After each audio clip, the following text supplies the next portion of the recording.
ময়মনসিংহের মুক্তাগাছায় এক সড়ক দুর্ঘটনায় সদাশিববাড়ী সরকারি প্রাথমিক বিদ্যালয়ের প্রধান শিক্ষক জনাব মোহাম্মদ আবু হানিফ গুরুতর আহত হয়েছেন। আজ ৭ জুন ২০২৬ তারিখে মুক্তাগাছা মেইন রোড সংলগ্ন দুল্লা সড়কের মাথায় এই দুর্ঘটনা ঘটে। পারিবারিক ও স্থানীয় সূত্রে জানা গেছে, আজ তিনি মোটরসাইকেল যোগে যাওয়ার সময় দুল্লা সড়কের মাথায় এক দুর্ঘটনার মুখোমুখি হন। এতে তার শরীরের বিভিন্ন স্থানে গুরুতর ক্ষত সৃষ্টি হয়। দুর্ঘটনার পরপরই তাকে উদ্ধার করে দ্রুত হাসপাতালে নিয়ে যাওয়া হয়। সেখানে প্রয়োজনীয় প্রাথমিক চিকিৎসা প্রদানের পর চিকিৎসকের পরামর্শে বর্তমানে তিনি নিজ বাসায় বিশ্রামে ও চিকিৎসাধীন রয়েছে।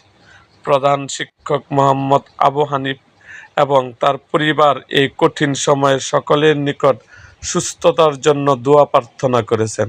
তার দ্রুত আরোগ্য কামনায় সহকর্মী, শিক্ষার্থী ও স্থানীয় শুভাকাঙ্ক্ষীরা মহান আল্লাহর দরবারে প্রার্থনা জানিয়েছেন।